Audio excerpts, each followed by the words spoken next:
April 1945, Okinawa. The air hung heavy with the acrid sting of gunpowder and the metallic tang of blood, mingling with the damp earthiness of rain-soaked caves. In the dim flicker of a kerosene lamp, a cluster of young Japanese nurses huddled amid the chaos of a makeshift field hospital, their white uniforms stained with mud and the remnants of desperate surgeries. The distant thunder of artillery shells echoed like the heartbeat of a dying empire, each boom rattling the fragile rock walls. 20-year-old nurse Aiko Tanaka pressed a trembling hand to her patient's fevered brow, her ears straining for the inevitable approach of American boots that, according to the propaganda drilled into her since childhood, belonged to barbaric giants who would show no mercy. This moment on Okinawa, the bloodiest battleground of the Pacific War, marked the crumbling of Japan's island defenses. As the largest amphibious assault in the Pacific theater, involving over 180,000 American troops against 120,000 Japanese defenders, Okinawa stood as the final bulwark before the homeland invasion. By April, the U.S. forces had pushed inland, capturing key airfields and encircling pockets of resistance. The Japanese military, adhering to the imperial rescript on soldiers and sailors, viewed surrender as an unforgivable dishonor, leading to mass suicides among troops and civilians alike. Official records from the U.S. Army's 10th Army report that over 110,000 Japanese soldiers were killed, with only about 7,400 taken prisoner, a mere fraction reflecting the cultural imperative of death before capture. Among those rare captives were a handful of women, primarily nurses like Aiko, who had been mobilized from hospitals in Japan to support the front lines. These women, often in their late teens or early 20s, were not combatants but auxiliaries, trained under the Japanese Red Cross, yet bound by the same Bushido code that exalted sacrifice.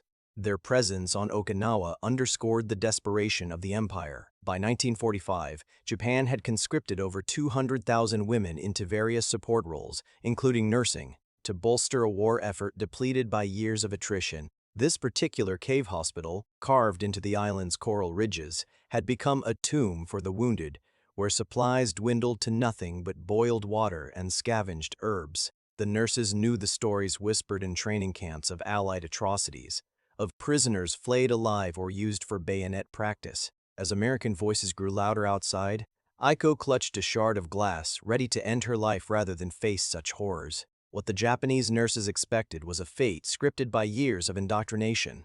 Imperial propaganda, disseminated through films like The Battle of the Philippine Sea and leaflets from the Ministry of War, painted Americans as subhuman devils cannibals who raped and mutilated captives. Nurses were told tales of sisters in arms from earlier battles, like those on Saipan in 1944, where over 22,000 Japanese civilians and soldiers perished, many by their own hands to avoid the purported brutality. Aiko and her companions braced for violation, starvation, or summary execution, their minds replaying the words of their officers, "The enemy will show no quarter. Better to die with honor." Yet, as the cave entrance crumbled under grenade blasts, the reality that unfolded was a stark inversion. The first American soldier to emerge, a Marine from the 6th Division, lowered his rifle upon seeing the women and wounded. Instead of barked commands or rifle butts to the ribs, he extended a canteen of clean water, his voice steady but gentle through a translator. "No harm," he said, the words cutting through the haze like an unexpected dawn. Medical teams followed, not with chains but with stretchers and morphine. U.S. stretchers. Army records from the Okinawa campaign document the capture of approximately 200 Japanese medical personnel, including nurses, who were processed under the Geneva Convention guidelines that the Americans strictly observed, even as their own POWs suffered in Japanese camps. One nurse, later identified in declassified interrogations as Midori Kato, recounted in a post-war interview, "We waited for the knives, for the laughter of demons, but they bandaged our wounds first, before their own." In the immediate aftermath, as the nurses were evacuated to temporary holding areas behind American lines, the contrast deepened. Expecting barren cages exposed to the elements, they found themselves in canvas tents with cots and blankets, luxuries absent from their own depleted field hospitals. The U.S. military's adherence to the 1929 Geneva Convention ensured prisoners received rations equivalent to those of garrison troops, 2,800 calories daily, including canned meat, bread, and even fresh fruit when available. This was a far cry from the 200-calorie rice and barley gruel the Japanese nurses had subsisted on, often laced with sawdust to stretch supplies.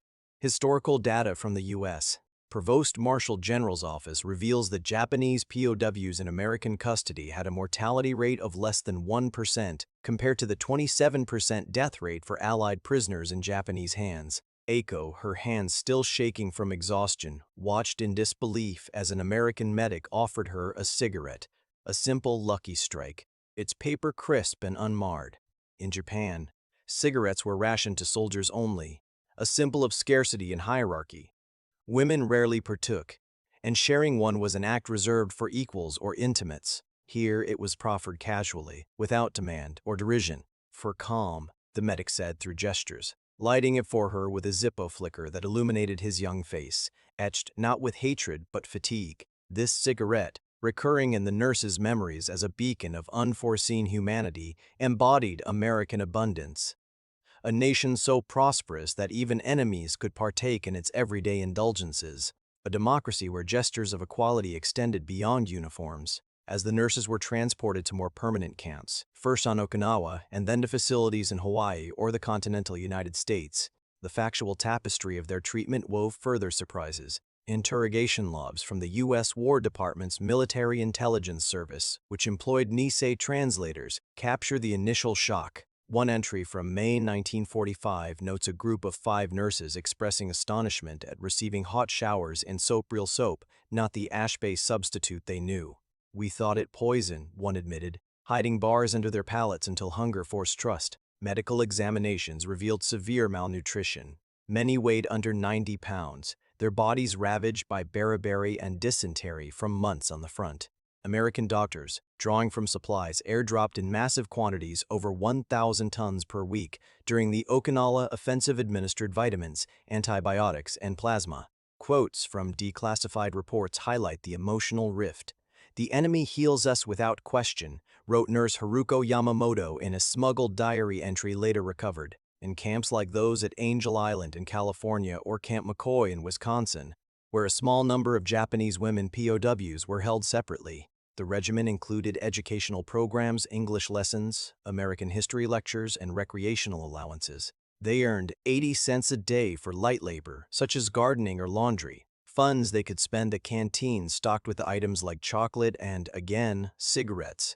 U.S. records indicate that by war's end, over 5,000 Japanese POWs were held on American soil, with women comprising a tiny but documented minority, perhaps fewer than 100, mostly nurses from late campaign captures. This treatment stood in grim opposition to the Bataan Death March of 1942, where 75,000 Allied prisoners endured forced marches resulting in thousands of deaths, or the hellish conditions in Japanese camps like Cabanatuan, where starvation claimed 1 in 3. The transformation in these women's perceptions unfolded gradually, like smoke curling from a shared cigarette. Indoctrinated to view Americans as imperialists devoid of honor, they encountered a system rooted in democratic principles, rules that protected even the vanquished, abundance that allowed for mercy. Aiko, puffing tentatively on that first cigarette, felt the warmth spread not just from the tobacco, but from the realization that her captors saw her as human, not vermin. Post-war accounts, including those compiled by the Japanese Repatriation Relief Bureau in 1946, reveal how these experiences seeded doubt in the militarist ideology. One nurse, repatriated in 1946 aboard the USS General H.W. Butner, confided to a Red Cross observer, "They gave us freedom in chains, books, music, even seeds to plant. How could demons build such a world?"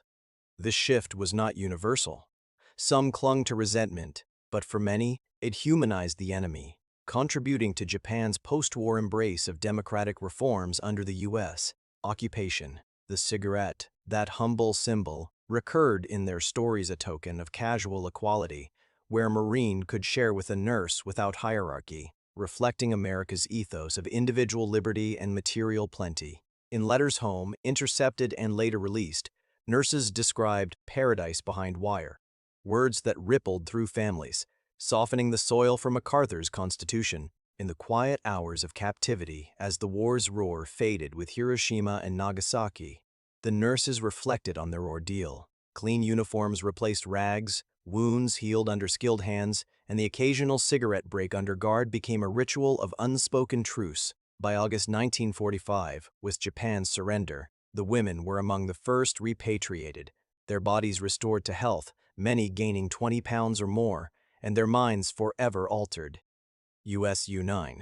Navy logs from the repatriation ships note the nurses' quiet demeanor, a mix of relief and bewilderment. One final gesture as they boarded, an American officer handed each a pack of cigarettes, saying simply, "For the journey." This act, documented in after-action reports, encapsulated the paradox. They who expected orders received shares instead. In the epilogue of this shadowed chapter, the cigarette lingers as a poetic emblem, its glow a testament to the enduring light of freedom. Amid the ruins of empires built on coercion, small acts of abundance water shared. Wounds bound, tobacco offered revealed a deeper truth, that democracy's strength lies not in conquest but in the quiet affirmation of human dignity. These women, once pawns in a war of ideologies, carried home the embers of that truth, illuminating paths toward reconciliation and reminding us that even in the darkest caves, a single spark of kindness can redefine the world.